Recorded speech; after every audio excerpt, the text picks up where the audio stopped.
You ask Tiger to solve. This deals with linear equations with one unknown.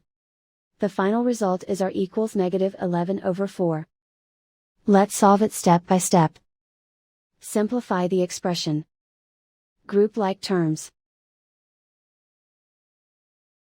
Group the coefficients. Convert the integer into a fraction. Combine the fractions. Combine the numerators. Group all constants on the right side of the equation. Subtract 3 from both sides. Simplify the arithmetic.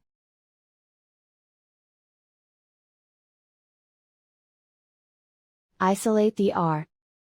Multiply both sides by inverse fraction 11/12.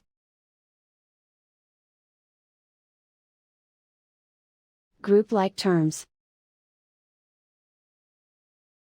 Multiply the coefficients. Simplify the fraction.